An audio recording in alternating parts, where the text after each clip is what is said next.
Shalom, que Dieu vous bénisse. J'ai voulu juste faire cette vidéo pour vous parler du Matthieu 8, verset 20. Vous savez, où le verset où Jésus il dit, les renards ont des tanières, les oiseaux du ciel ont des nids, mais le Fils de l'homme n'a pas où se reposer sa tête. Vous voyez? Sauf que ce verset-là, on dit que Jésus n'avait pas un endroit, il n'avait pas de demeure, il n'avait pas de maison. C'est ça ce que ce verset-là. Le Fils de l'homme n'a pas où reposer sa tête. Mais sauf que quand j'ai étudié le livre de Jean, j'ai découvert que Jésus avait une demeure. Jésus avait une maison. Vous voulez voir la maison de Jésus? Si vous prenez les Saintes Écritures, vous prenez Jean 1, verset 38. Dans Jean 1, verset 38, on montre que Jésus avait une maison à Nazareth. Et Jésus se retournant, et voyant qui le suivait, leur dit, que cherchez-vous? Et il lui dit, Rabbi, ce qui est interprété signifie maître, où demeures-tu? Il leur dit, venez et voyez. Ils allèrent, donc ils virent où il demeurait, ils demeurèrent auprès de lui ce jour-là. C'était environ la 10e heure. Si nous prenons les Saintes Écritures dans Jean 1, verset 38, on voit que Jésus avait une demeure. D'ailleurs, André et Jean sont venus, l'ont suivi. André et Jean-Baptiste, André et Jean, c'était les disciples de Jean-Baptiste. Et quand il marchait avec Jean-Baptiste, il était avec deux disciples, André et Jean. Il a vu Jésus, il a dit, voici l'agneau qui ôte les péchés du monde. C'est là où André et Jean ont quitté Jean-Baptiste pour aller suivre Jésus. Voilà la discussion. Il dit, mais tu demeures où? Tu as une maison? Jésus dit, venez voir. Mais sauf que Jésus, dans Matthieu 8, il dit, les renards ont des tanières, les oiseaux du ciel ont des demeures, mais le Fils de l'homme n'a pas où reposer sa tête. William Branham, il dit, oui, on va parler du millénium, c'est un autre sujet. Donc je parle juste de la demeure de Jésus. Mais quel est le Fils de l'homme qui n'a pas de demeure? Il faut toujours savoir, quand Jésus parlait, il y avait deux personnes qui parlaient en lui. Tantôt c'était la colonne de feu qui parlait, tantôt c'était Jésus-Christ qui parlait. La personne, le Fils de l'homme qui n'a pas de demeure, c'est pas Jésus-Christ. Jésus-Christ avait une maison. Le Fils de l'homme qui n'a pas de demeure, c'était la colonne de feu. La colonne de feu n'avait pas de demeure. Je dis, mais le Fils de l'homme, ça veut dire prophète. Comment la colonne de feu peut être... Le Fils de l'homme peut être la colonne de feu? La Bible s'interprète elle-même. Si nous prenons les Saintes Écritures, toujours dans le livre de Jean, si nous prenons Jean 3, Jésus dit, Jean 3, verset 13, personne n'est monté au ciel, si ce n'est celui qui est descendu du ciel, le Fils de l'homme qui est dans le ciel. Mais quel est le Fils de l'homme qui était dans le ciel, qui est descendu du ciel? C'est la colonne de feu. Voilà pourquoi il dit, je suis venu de Dieu, je retourne à Dieu. Donc c'est le Fils de l'homme qui est venu du ciel, c'est lui qui va retourner au ciel, c'est la colonne de feu. C'est ça le Fils de l'homme qui n'avait pas de demeure. Donc pour vous dire que non, le temple de Salomon, c'était ni la demeure de la colonne de feu. Étienne l'a dit dans Acte 7, que le Très-Haut n'habite pas, le Très-Haut, la colonne de feu, n'habite pas dans les édifices faits de main d'homme. C'est ça qui a rendu les pharisiens des malades. Il dit, mais le Très-Haut n'habite pas, mais sauf que chaque année, la colonne de feu vient rentrer pour le pardon des péchés. On voit la colonne de feu, et toi tu dis que non, le Très-Haut n'habite pas là-bas. Quand Salomon avait il avait dédicacé le temple, la colonne de feu est venue. Étienne a dit, non, c'est pas la maison de Dieu. Dieu n'habite pas dans les édifices faits de main d'homme. Ah bon, ok. Donc ça veut dire que la colonne de feu, si c'est pas dans le temple de Salomon, ça doit être dans Jésus. Donc la demeure de la colonne de feu, c'est Jésus. Mais Jésus-Christ, il dit non. Les renards n'ont des tanières, les oiseaux au ciel ont des demeures, mais le Fils de l'homme n'a pas où on doit mettre reposer sa tête. Oh. Mais nous, on pensait que la colonne de feu était dans Jésus. Non, Jésus, il a dit non. Même le corps de Jésus, ce n'était pas la demeure de la colonne de feu. Parce que quand la colonne de feu va demeurer dans un endroit, qui est le Saint-Esprit, si ça demeure en toi, ça ne peut plus te quitter. Sauf que nous avons vu que Jésus avait raison. Que son corps, c'était pas la demeure. Donc on ne connaissait pas encore la demeure de la colonne de feu. La colonne de feu était en train de voyager. Passé en Orient, il n'a pas trouvé de demeure, il continuait son voyage. Et la colonne de feu là, c'est ça le Fils de l'homme. Je suis venu du Père, je retourne au Père. Personne n'est monté au ciel, si ce n'est que celui qui est descendu du ciel, le Fils de l'homme qui est dans le ciel, c'est la colonne de feu. Donc vous voyez, donc la personne qui n'avait pas de demeure, c'était la colonne de feu, c'était pas Jésus-Christ. Dans Jean 1, verset 38 à 39, Jésus-Christ avait bien une demeure. André et Jean, ils ont demeuré là-bas. Vous voyez? Donc c'était la colonne de feu. Mais quelle est la demeure de la colonne de feu? En Orient, il n'y avait pas de demeure. Mais Jésus fait une grande déclaration dans Luc 18, verset 8. Nous prenons les Saintes Écritures. Je vous dis que bientôt, il leur fera justice. Quand vous voyez, il leur fera justice, c'est le jugement, c'est le temps de la fin. Parce que c'est là où le juge vient.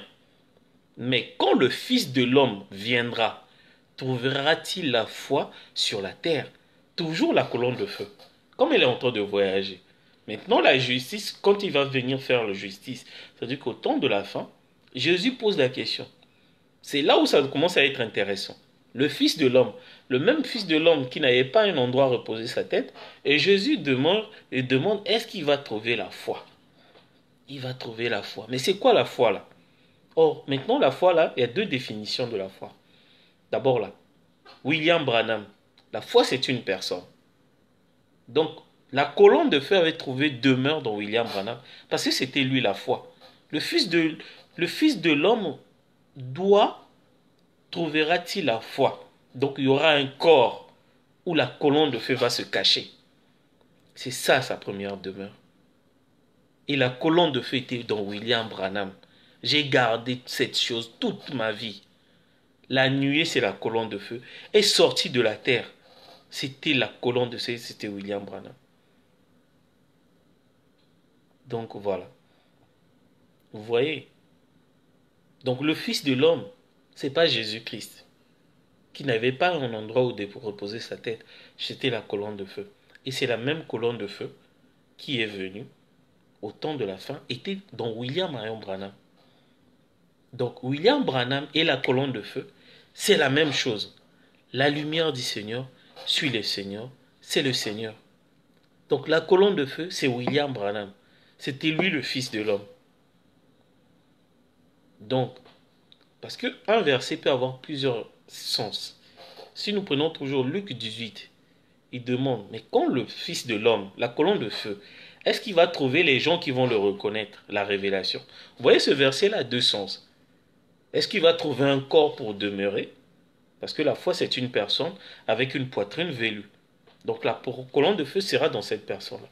Deuxième sens du verset, est-ce que quand le Fils de l'homme, la colonne de feu, qui va se faire chair, est-ce qu'il trouvera la révélation des gens qui vont le reconnaître? Vous voyez? Donc la colonne de feu et William Branham, voilà la question que Jésus avait posée. Mais est-ce que quand cet homme-là va venir, est-ce qu'il va trouver la foi? Il va trouver la révélation, les gens qui vont le reconnaître? Oui, on peut répondre à la question. C'était une question que Jésus a posée. Il avait des inquiétudes. Parce qu'il va tellement se faire discret. Maintenant, aujourd'hui, on peut répondre à Jésus-Christ. Oui, le Fils de l'homme a trouvé la foi. A trouvé la foi. Parce qu'il y a eu des gens qui l'ont reconnu. Maintenant, deuxième, c'est pas fini. Le fait que la colonne de feu s'arrête à William Branham, les gens ils pensent que non, tout est fini. Non, non, non, non, non. Le voyage n'était pas fini. Le but de la colonne de feu, c'était pas seulement de rester avec William Branham. Le but de la colonne de feu, c'était de demeurer dans l'épouse. Voilà, c'est là où le voyage termine. Raison pour laquelle j'ai dit à l'Ifoko du ciel.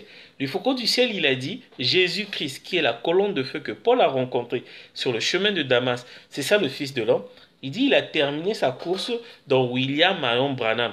Sauf que l'Ifoko du ciel, il s'est arrêté. Il a fait une dénomination. La colonne de feu devait continuer. Il devait faire sa demeure où? Dans l'épouse, dans le cœur du croyant. Le couronnement, c'est quand la colonne de feu est dans le cœur du croyant. Donc, je parle, après je lis les Saintes Écritures pour comparer la Bible et le message par rapport à ce que j'ai dit. Donc, je parle d'abord, après, pour ne pas entrecouper. Donc, la colonne de feu que Jésus posait la question, il n'a pas un endroit où demeurer. Aujourd'hui, la colonne de feu a un endroit où demeurer. C'est le cœur du croyant. C'est l'âme du croyant, l'âme de l'épouse. Voilà la demeure finale de la colonne de feu qui est William Marion Branham. Il devait rester dans l'épouse. Maintenant, je vais prendre les Saintes Écritures. Je prends les Saintes Écritures. Si je prends les aigles de Dieu du 3 avril 1960, paragraphe 4, vous dites Jésus, bien, alors laissez-moi vous parler de Dieu qui était en Jésus. Paul cheminait sur le chemin de Damas, et voici qu'une lumière, une colonne de feu le renversa. Aucun de ses compagnons ne la vit, mais Paul la vit. Elle était même si intense qu'elle en perdit la vue. Alors il s'écria, « Qui es-tu, Seigneur ?» Il lui répondit, « Je suis Jésus. » Il était retourné à Dieu, d'où il était venu. Voilà le Fils de l'homme que Jésus-Christ s'est dit. Donc c'est le Fils de l'homme qui revient du Père, c'est lui qui... Voilà. D'où il était venu. Pour moi, c'est à nouveau lui aujourd'hui. Terminons son œuvre en nous, l'Église des derniers jours. Donc, terminons sa course, qui est l'œuvre. C'était pas dans William Branham, mais c'était dans l'épouse, qui est l'Église d'aujourd'hui. Vous voyez? Donc, l'Ifogo du ciel s'est arrêté. Donc, là où les dénominations s'arrêtent, je finis, après je vais répondre. Là où les dénominations s'arrêtent, c'est là où on continue. Maintenant, si je vais prendre encore une Sainte Écriture, pour vous dire que quand Jésus-Christ il disait que non, le Fils de l'homme n'a pas un endroit où reposer sa tête, c'était pas Jésus-Christ qui n'avait pas de demeure, c'était la colonne de feu, parce que en Jésus-Christ il y avait Dieu et Jésus-Christ qui parlaient. Si nous prenons le rideau du temps du 2 mars 55, paragraphe 23, la personne de Jésus-Christ parlait et Dieu parlait aussi en lui. Parfois c'était Christ lui-même. Parfois, c'était le Père qui habitait en lui. Vous voyez? Maintenant, là, les gens ils disent, mais Dieu habitait en Jésus. Mais ce n'était pas sa demeure. Parce que quand le Saint-Esprit est en toi, le Saint-Esprit ne peut pas quitter. Mais si nous voyons les Saintes Écritures, Dieu avait quitté Jésus-Christ. Donc, ce n'était pas sa demeure. Dieu ne peut pas rester dans une demeure et quitter. Quand Dieu demeure dans quelque chose, quand ça, il doit rester éternellement. Voilà sa vraie demeure. Il était dans le temple de Salomon, il a quitté le temple de Salomon. Il était dans la piscine de Bethsaïda, il a quitté la piscine de Bethsaïda. Bien sûr, il était dans la piscine de Bethsaïda, mais ce n'était pas sa demeure. Il était même dans Jésus, on peut dire, mais il a quitté Jésus dans le jardin de Gethsémane. On peut prendre le Saintes Écritures. Dans l'adoption de 1960, paragraphe 91. Dans le jardin de Gethsémane, l'onction l'a quitté. Vous savez, il fallait qu'il meure comme pécheur, il est mort pécheur. Voilà. Donc l'onction avait quitté Jésus. Donc la colonne de feu, le corps de Jésus, c'était pas la demeure de la colonne de Fils de l'homme. Parce que quand le Fils de l'homme demeure en toi, tu deviens créateur. Vous savez ça? Quand vous avez la colonne de feu en vous, vous devenez créateur. Si Jésus-Christ avait la colonne de feu en lui, il devait créer. Vous voyez? Parce que c'est ça qui nous donne, c'est ça la plénitude de la divinité, qui nous donne le pouvoir de créer. Aujourd'hui, au temps de la fin, nous sommes devenus des créateurs miniatures. William Branham le dit, hein, si nous prenons les Saintes Écritures, le Seigneur le dit dans la prédication, je vais la trouver, si Dieu me fait grâce. Dans la prédication, voilà, merci Seigneur. Dans la prédication, l'amour divin du 26 août 56, paragraphe 48. En effet, vous êtes un créateur en miniature, parce que vous êtes des fils et des filles de Dieu. Peu importe jusqu'où vous vous êtes enfoncés dans le péché, vous êtes néanmoins des fils et des filles de Dieu. C'est ce que votre âme et votre esprit ont été déchus et dégénérés, mais Dieu est votre créateur. Vous voyez? Donc William Branham il dit quand on est les fils et les fils de Dieu, donc ça veut dire que tu as le Saint-Esprit. On est fils de Dieu ou fille de Dieu, c'est quand tu as le Saint-Esprit, tu deviens créateur miniature. Ce qui nous fait que nous soyons des créateurs, c'est parce que nous avons la plénitude de la divinité qui est la colonne de feu, qui est le Fils de l'homme en nous. Jésus-Christ, on n'en avait pas, sinon il pouvait créer. Voilà. Donc je crois que j'ai fait le parcours. J'ai montré que Jésus-Christ avait une demeure et que la personne qui n'avait pas de demeure, c'était la colonne de feu. Et on a vu que non, il s'est fait demeurer dans William Branham parce qu'il avait dit j'ai gardé cette chose en moi toute ma vie et qu'on a vu que la nuée est sortie de la terre. La nuée et la colonne de feu, c'est la même chose. Hein. La nuée, c'est la journée, la colonne de feu, c'est la nuit. Donc vous voyez, c'est la même chose, c'était sorti en William Branham. Et au temps de la fin, que la colonne de feu qu'on a vu, ce que William Branham il dit dans les aigles de Dieu là, on a vu que la colonne de feu devait demeurer en nous. Dans les aigles de Dieu de 1960, la même colonne de feu devait demeurer dans l'église qui est l'épouse. Voilà là où il devait terminer sa course. Voilà. Maintenant, je voulais répondre. Que dire la déclaration qui dit que l'épouse et l'époux sont un, car tu dis que nous sommes l'épouse. Parce que nous sommes l'épouse, parce que nous avons une partie de Dieu. Parce que le Saint-Esprit, c'est Dieu lui-même. Donc le fait que le Saint-Esprit, quand tu as le Saint-Esprit, tu deviens une partie de Dieu. Voilà pourquoi on devient Dieu. On devient des dieux, on devient des créateurs. On est des dieux avec un grand D. Voilà. Donc on est une partie de Dieu. C'est la différence entre la mer et une cuillère de eau de mer. Ce sont les mêmes éléments, mais au niveau de la quantité, c'est pas pareil.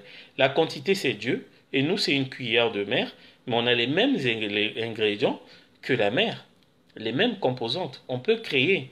On est des dieux comme Dieu. Il nous a fait Dieu. C'est parce que quand tu deviens, quand tu as la colonne de, quand tu as le Saint-Esprit, c'est-à-dire que la colonne de feu est en toi, tu deviens une partie de Dieu. C'est ça l'épouse. Donc William Branham, aujourd'hui, il est dans le cœur des croyants. Donc, nous et William Branham, on devient une seule personne. William Branham, il dit, donc on devient les ambassadeurs de William Branham. Or, quand tu deviens l'ambassadeur, ta parole, c'est comme si c'était la parole de ton pays. Quand tu prononces la parole, c'est comme si tu représentes le pays. Nous sommes des ambassadeurs. Hein. Parce que si nous prenons les Saintes Écritures, William Branham le dit, vous allez voir que nous sommes des ambassadeurs. Dans Adoption de 1960, le 15 mai 1960, il dit paragraphe 8, et ainsi, si Dieu nous a envoyés pour être ses ambassadeurs, tout le pouvoir qu'il y ait au ciel, tout ce que Dieu est, tous ses anges et toute sa puissance sont derrière nos paroles. Donc, quand tu as le Saint-Esprit, tu deviens un ambassadeur de Dieu. Tous les anges sont sous tes ordres. Tu vois? Donc, tu peux dire quelque chose. Je dis, tout ce que vous allez lier sur terre sera lié au ciel. Voilà pourquoi j'ai dit aux gens, faites attention à l'épouse. Parce que l'épouse peut prononcer une parole. Il peut t'envoyer vraiment la mort. Parce que tout ce qu'il va prononcer, c'est comme si c'est Dieu qui a prononcé. Voilà les ambassadeurs. Et quand tu deviens l'ambassadeur, tu deviens le représentant de ton pays. Donc quand on te voit, on voit ton pays. Donc tu peux faire une déclaration, on va pas dire c'est Ariel qui a dit, on va dire c'est le pays qui a dit. Et pourtant c'est pas tout le pays qui a parlé, c'est une seule personne. La personne la représente. Donc il devient le pays. La personne là c'est comme l'épouse, le pays c'est l'époux, l'ambassadeur et le pays devient la même personne. Tu vois? Parce qu'il représente Christ. Vous voyez, donc tu peux prendre l'adoption de 1960, paragraphe 8, il explique très bien. Donc tout le monde est derrière lui. Nos paroles, si nous sommes correctement des messagers ordonnés, envoyés vers le peuple, Dieu est obligé d'honorer la parole, car il a solennellement écrit tout ce que vous lirez sur la terre, je le lirai dans le ciel. Tout ce que vous délirez sur la terre, je le délirai dans le ciel. Je te donne les clés du royaume. Oh, quelle glorieuse promesse il a fait à l'église, à l'épouse. Il nous a donné les clés du royaume. On est en train de donner la vie éternelle aux gens. Voilà les clés du royaume. Tu donnes la vie éternelle aux gens. C'est à un homme de sauver son prochain. C'est pas à Dieu. Donc Dieu nous a donné les clés. Allez-y faire comme il a donné à Pierre. Allez-y donner la vie éternelle. Allez créer les théophanies. Donc on devient Dieu. Et pourtant on est l'épouse. On ne peut pas nous adorer. Il n'y a qu'un seul créateur, l'époux, qu'on va adorer. Mais l'épouse est en train de faire le travail. L'ambassadeur, il représente l'époux sur terre. Tu vois mon frère José. Donc voilà, pour vous dire que la colonne de feu, c'est lui le Fils de l'homme. C'est ce que Dieu avait dit. Je retourne à Dieu. Je voulais juste lire la dernière citation où il dit je retourne à Dieu. Voilà, la dernière citation pour terminer.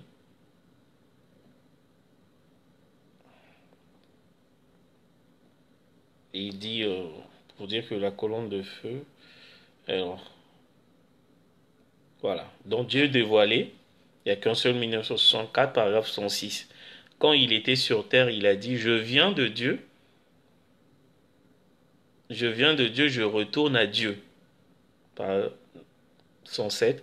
Ensuite, Paul, après sa mort, son ensevelissement et sa résurrection, en route vers Damas, voilà cette colonne de feu qui était là de nouveau. Qui est-ce? Qui est-ce? Elle était sortie derrière le voile. Frère Branham donne 4 cours sur la chaise. Gloire à Dieu. Voilà. Ce qui retourne, qui vient de Dieu, qui retourne à Dieu, c'est la colonne de feu. C'est la même colonne de feu que Jésus a dit dans Jean 3,13. Personne n'est monté au ciel, si ce n'est celui qui est descendu du ciel, le Fils de l'homme qui est dans le ciel. Voilà. Le Fils de l'homme, c'est la colonne de feu qui vient du ciel et qui devra retourner au ciel. Voilà. Une autre question. Y a-t-il une différence entre William Branham et la colonne? Non, et la colonne de feu. William Branham, c'est la parole faite chair. La colonne de feu et William Branham, c'est la même personne. William Branham, c'est Elohim. Il a créé la colonne de feu. Et la colonne de feu, c'est elle qui a créé le ciel de la terre. C'est la colonne de feu qui disons, faisons l'homme à une autre image. La colonne de feu est en train de dire à quelqu'un. On dit, faisons l'homme. Il dit, fais non, faisons l'homme. Donc ils étaient plusieurs. C'était la colonne de feu qui est en train de créer. Mais il a dit à Elohim, qui est William Branham, faisons l'homme à notre image. Ils étaient en train de s'adresser à quelqu'un. Donc la colonne de feu, c'est William Branham qui l'a créée, pour qu'il puisse créer la terre. La colonne de feu et William Branham, c'est la même chose. La lumière du Seigneur sur le Seigneur, c'est William Branham. Donc il peut prendre la colonne de feu, c'est une chair, hein? C'est un corps. C'est pas juste une lumière, c'est un corps. C'est la même chose avec le corps William Branham. La colonne de feu parle, la colonne de feu écrit, la colonne de feu parle. Tu vois, il n'y a pas une différence. Voilà, si tu as d'autres questions, ça me fait plaisir de communier avec des frères que je ne vois pas. Quand on communie autour de la parole, je suis... La colonne de feu, c'est William Branham. Sauf que, quand on dit que non, mais la colonne de feu s'appelait Jésus, c'était lui le Père, et le Fils aussi, Jésus, s'appelait Jésus. Donc il y avait deux personnes qui s'appelaient Jésus. Et quand William Branham parle de Jésus, il ne parle pas de l'homme de Galilée, mais il vous a dit, j'ai prêché comme Paul. Paul n'a jamais, il n'a pas vécu avec Jésus.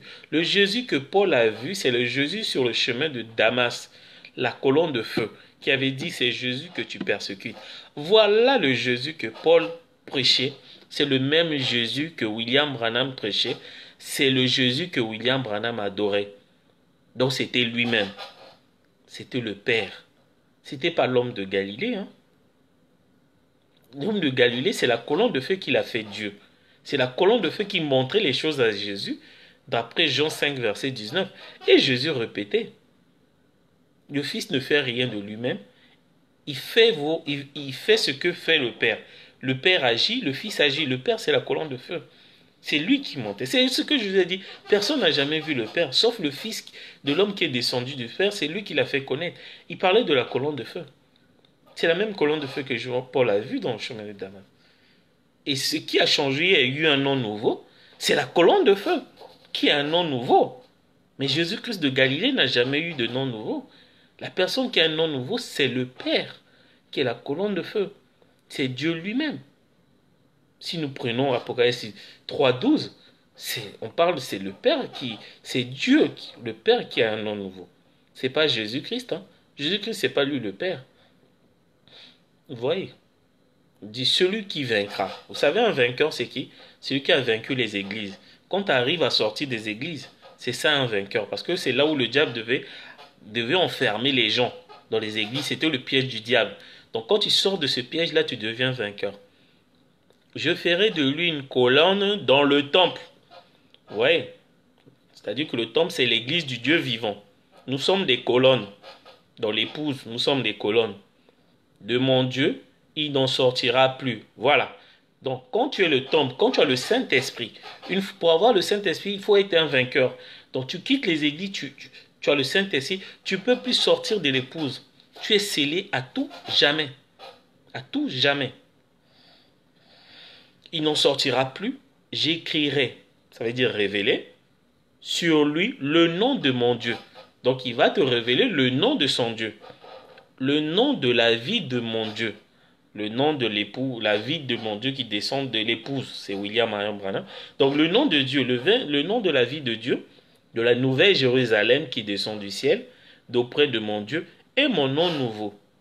C'est la colonne de feu. Le nom nouveau, ça concerne que la colonne de feu. C'est lui le Dieu. C'est lui la nouvelle Jérusalem. Donc la nouvelle Jérusalem, c'est l'épouse. L'épouse, il porte le nom de son époux. Donc la nouvelle Jérusalem est Dieu, c'est l'épouse et l'époux. D'après Apocalypse 21. C'est William Marion Branham. C'est la même chose.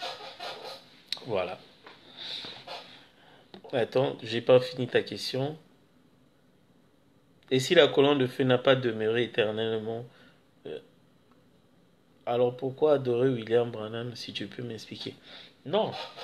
C'est-à-dire que William Branham, il est venu nous montrer que c'était lui le Père. C'est lui le Fils, c'est lui le Saint-Esprit, le mystère de mystère. C'est lui la colonne de feu. C'est lui l'accomplissement de tout. C'est lui l'agneau, c'est lui le roi. Il fallait qu'il nous montre. Pour que Dieu puisse demeurer en nous, Dieu devait d'abord être avec nous. Dans peu de temps, le monde ne me verra plus. Mais vous, vous me verrez, car je serai avec vous. Donc Dieu doit d'abord être avec nous. On doit le voir. Et en vous. Donc le Dieu qui était avec nous, c'est le même qui sera en nous. Il faut qu'il se montre. Il doit d'abord se montrer, sinon on va adorer un Dieu imaginaire. Vous voyez? Il doit d'abord être avec nous. Il y a un plan à respecter. Donc, il doit d'abord être avec nous. Et quand il est avec nous, il prêche la parole, on ne peut pas l'adorer. Voilà pourquoi il a refusé l'adoration dans Apocalypse 19:10 et dans Apocalypse 22:8. Il dit à Jean, je suis le compagnon de tes frères, le compagnon de service. Parce que quand Dieu est sur terre, on ne l'adore pas. Il fallait que pour qu'on l'adore, il fallait que le testament entre en vigueur. Il doit quitter le champ missionnaire. C'est là où l'adoration commence. Vous voyez? Mais c'est la même personne. Hein. Il doit d'abord être avec nous. On doit voir le Dieu. Vous devez le connaître. Sinon, si vous ne connaissez pas qui est votre Dieu, vous ne pouvez pas être sauvé. Si vous ne connaissez pas son nom, sa nature, son être. Mais il faut qu'il se montre. Chez Abraham, il s'est montré, mais sauf qu'il n'a pas donné tout son nom. À Moïse, il a donné juste je suis. On a vu le dos. À Jésus, il est juste la colonne de feu. À Paul, il a vu juste la lumière et tout, ni son nom. Juste le nom ancien. Là, il n'y avait pas encore le salut. Mais au temps de la fin, il est venu, on connaît son nom, son être, tout. Voilà la vie éternelle. C'est lui la vie éternelle. Si vous voyez ça, c'est la vie éternelle. Maintenant, c'est pas fini. Il fallait que quand il a ouvert le livre, il a dit à Jean, prends, avale. Donc le livre, c'était lui. Donc il fallait qu'il soit dans Jean. Comme ça, Jean, qui est l'épouse, devait prophétiser de nouveau sur toutes les langues, c'est toute la nation, à toute la terre. Donc il devait être dans Jean. Donc Jean devait avaler le livre. Donc le livre, c'est William Branham. C'est la parole. C'est lui. La parole discerne les pensées. Hébreux 4:12. Donc il devait être dans l'épouse. Voilà l'adoration. Voilà. Que Dieu te bénisse. Que la gloire, les louanges, la puissance, la gloire, la puissance reviennent à William Marion Branham. Que Dieu vous bénisse.